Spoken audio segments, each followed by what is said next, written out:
83 रनों से जीत दर्ज की थी।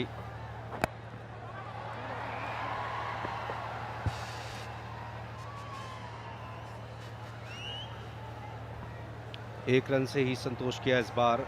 काफी देर तक बॉल हवा में जरूर रही, लेकिन मौका रहेगा अब प्रदीप के पास जोरदार स्ट्रोक लगाने का।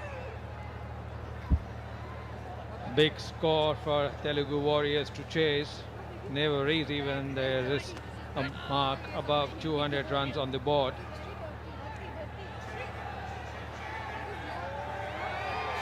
Karnataka Bulldozers cruise to 201, 19.3 overs.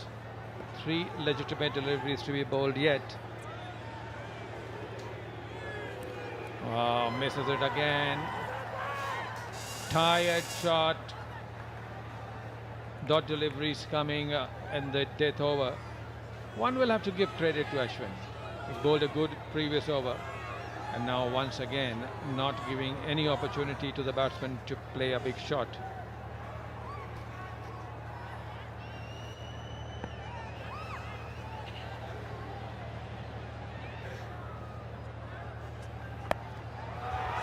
कदमों का इस्तेमाल किया, काफी देर तक बॉल हवा में है, लेकिन हाथ से छिटक के निकल गई।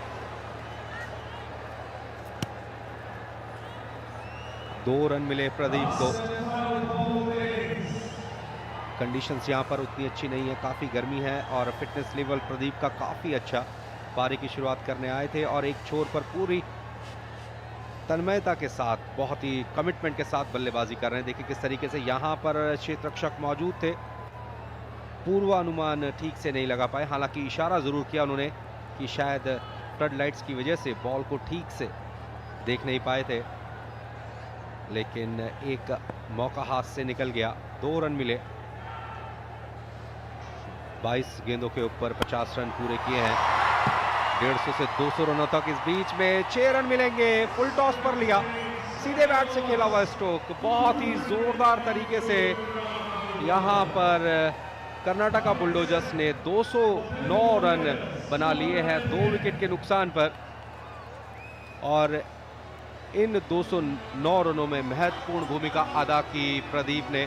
टीम के कप्तान सुदीप, आप देख सकते हैं एक बहुत बड़ा सम्मान किसी भी खिलाड़ी के लिए अगर उनकी पूरी टीम मैदान में मौजूद हो और उनके सम्मान में इस मुद्रा में उनका स्वागत कर रही हो। निश्चित रूप से एक बेहद ऐतिहासिक दिन प्रदीप के लिए, क्योंकि आज का ये जो मैच है बेहद महत्वपूर्ण, करो या मरो की स्थिति, और ये सभी खिलाड़ी निश्चित रूप से अपने दोनों ही बल्लेबाजों को प्रोत्साहित कर रहे हैं, उनके प्रति सम्मान व्यक्त किया है। और इन सबसे बढ़कर के खेल भावना का जो एक अद्भुत प्रदर्शन किया है, काबिले तारीफ।